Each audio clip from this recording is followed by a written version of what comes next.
Hey ladies and gentlemen, welcome back to the channel. As always, it is Nick here, back with your daily crypto news and analysis. And today we are going to be talking about Ripple and XRP, as well as the vast majority of crypto and finance.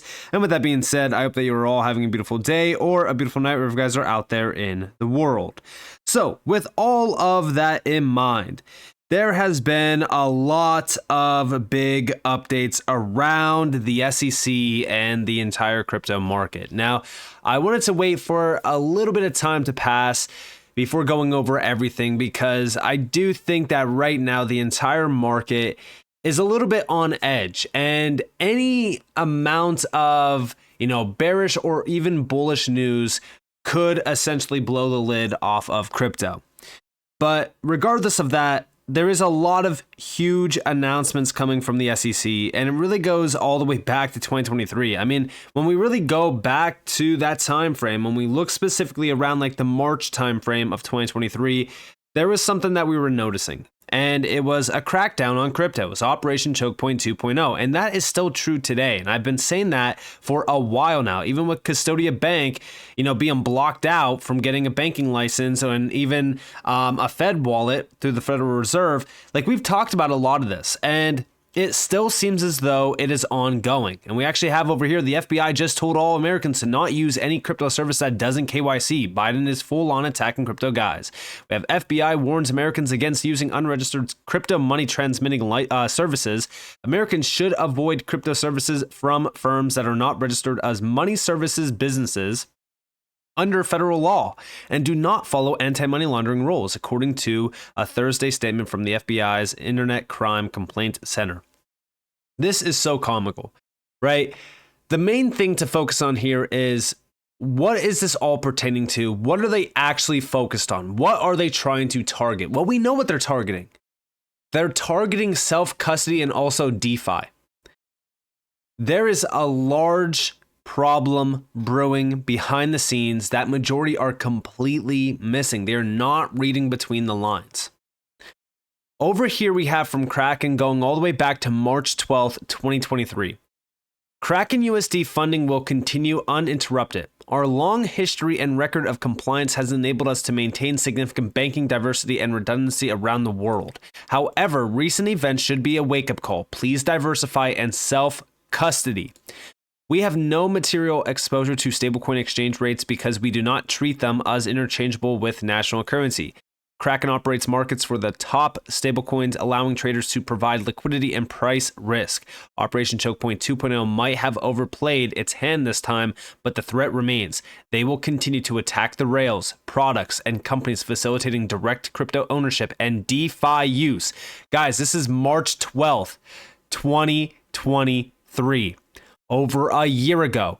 They will continue to attack the rails, products, and companies facilitating direct crypto ownership and DeFi use. What happened yesterday?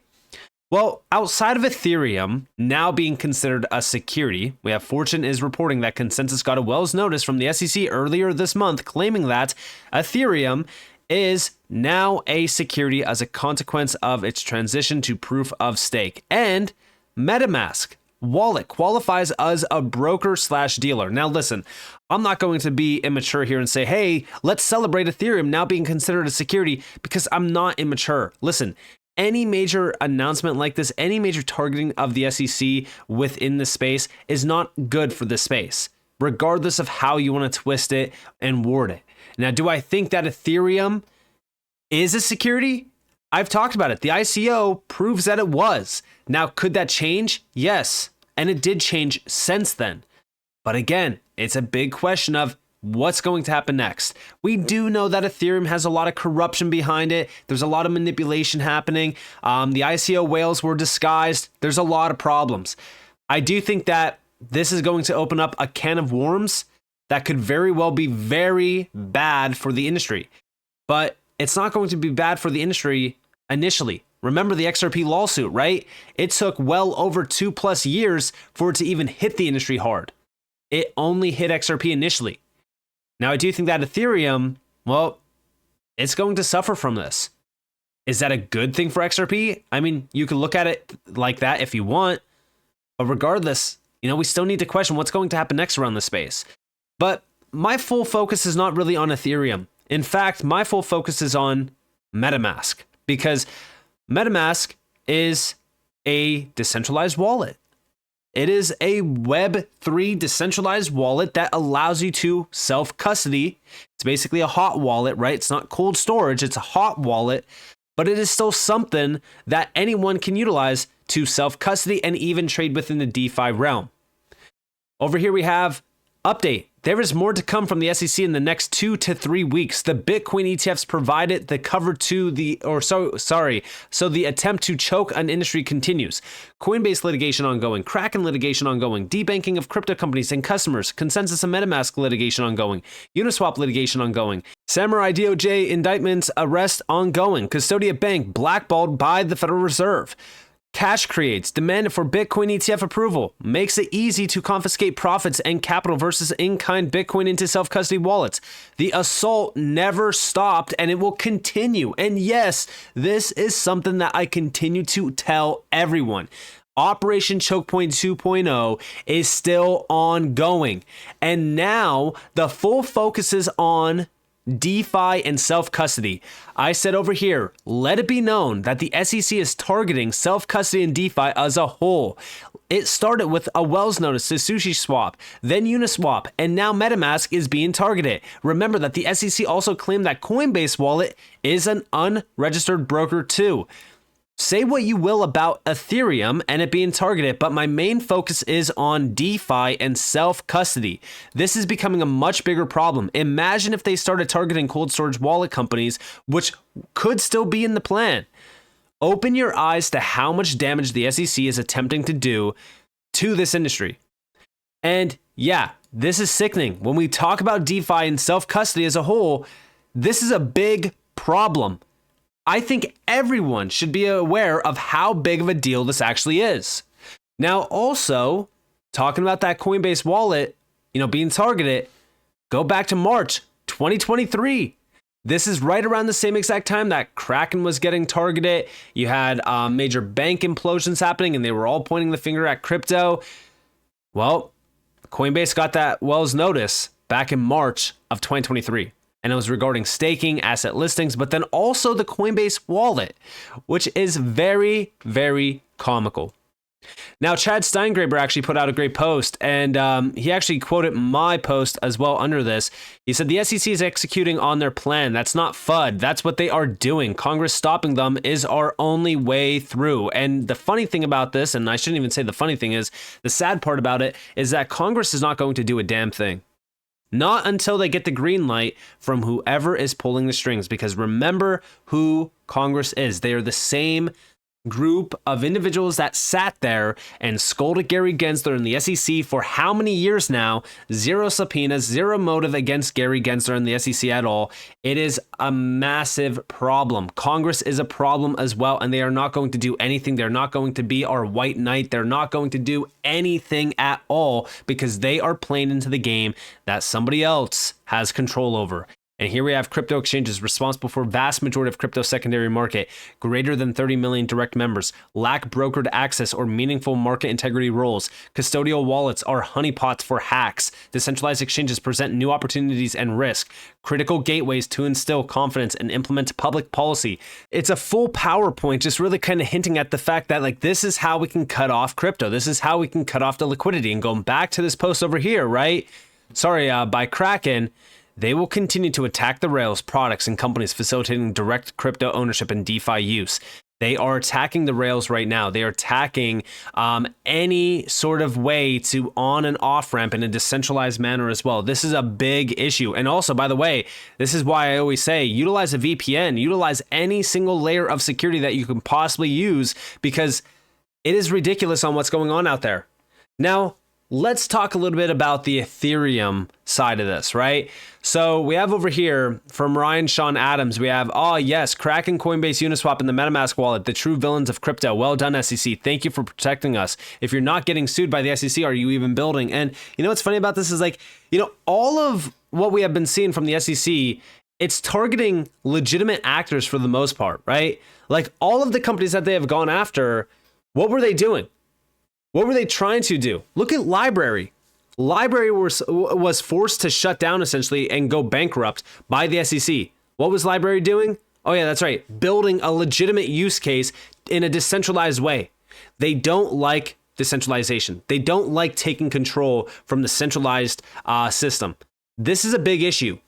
And a lot of these players like Kraken, Coinbase, Uniswap, even the MetaMask wallet, like these are key factors in this space. They're pillars for this space, and they provide value to the space. But oh no, let's go after them. Let's go after legitimate players. Like this is an issue with the SEC. Because Consensys put out 2 posts, right? There's this one, and then there's also this one, which I'm going to get into. But we have the SEC has no authority, nor should it, to regulate global peer-to-peer computer networks. The SEC's aggressive overreach into commodity software and these novel technology platforms is unlawful. Now, I completely agree with this. In fact, as we look at the SEC, they technically have no jurisdiction over this.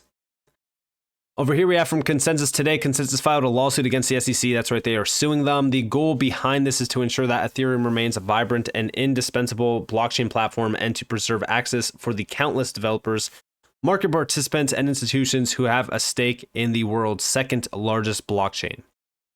We took this step for 2 very basic reasons. 1, the SEC should not be allowed to arbitrarily expand its jurisdiction to include regulating the future of the internet by wrongly labeling Ethereum a security. And 2, the SEC's reckless approach is bringing chaos to developers, market participants, institutions, and nations who are building or already managing critical systems running on Ethereum. Ethereum isn't just about information being permissionless, it's about human ingenuity being permissionless. We encourage others who feel equally aggrieved by the SEC's aggressive regulatory actions to make their voices heard. At Consensys, we believe that advancing adoption of blockchain platforms like Ethereum will help reshape and enhance how future generations will manage economic, financial, social, political, and technological systems, creating a more equitable, transparent, and innovative world. Our mission is now under threat from an ideologically driven regulator, the SEC. We have time and time again witness the current SEC contradict itself with ever-changing views on the blockchain, consistently mischaracterizing this technology and what is built on it as a shallow and doomed investment scheme, rather than as the breakthrough technology it is. And it is time the industry stood up for itself. Our action today is intended to protect the Ethereum ecosystem as well as the entirety of the extended decentralized protocol ecosystem. Now, do I think that this pushback is great? Sure. Do I think that it's good for Ethereum and Consensys? I don't think it is. There's a lot of issues here that I do think that Consensys very well might air out to the public. Over here we have from Stuart Alderati, this take aged well for real. This is him saying back in May of 2022.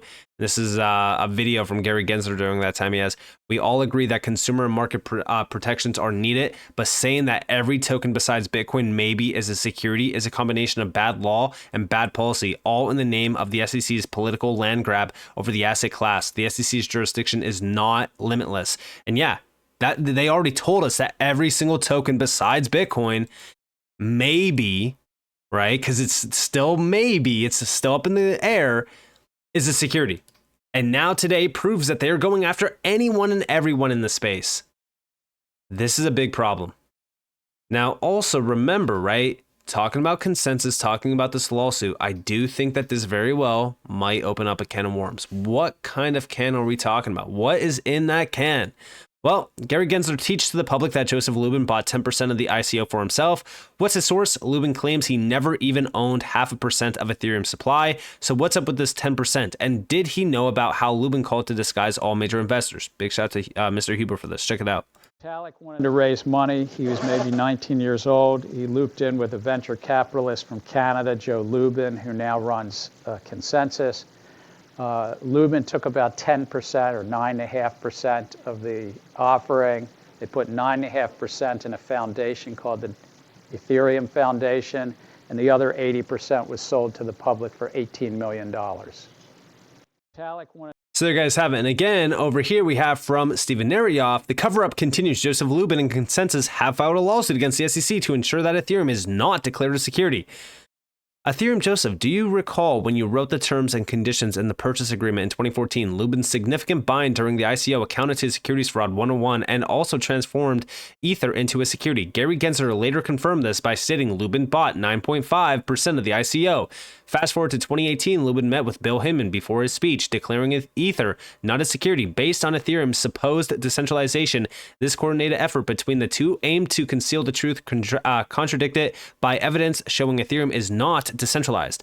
In February of this year, Gensler granted Prometheum a license allowing them to turn Ether into a security, covering up collusion between the SEC and Ethereum Consensys Lubin Vitalik Ethereum Mafia. Now on April 25th today, or yesterday technically, a new smoke and mirrors effort emerges to hide the collusion between the SEC and the Ethereum mafia. Lubin's actions indicate a desperate attempt to stay afloat. Ethereum is not decentralized, and they knew this all along. Lubin, Hinman, Gensler, and all of them.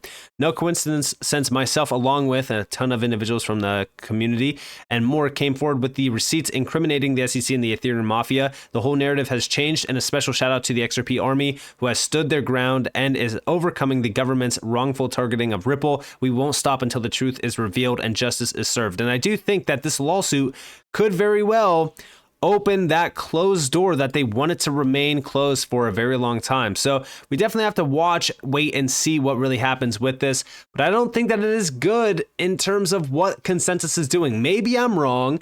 Who knows? What do you guys think, though? Down in the comments below, let me know what you guys think. If you guys did enjoy the video, definitely leave a like, subscribe, turn notifications on because more free content. You guys are more welcome to follow me on Twitter and join the free Discord in the description below. And with that being said, guys, it's been Nick. Thanks for watching. Peace out.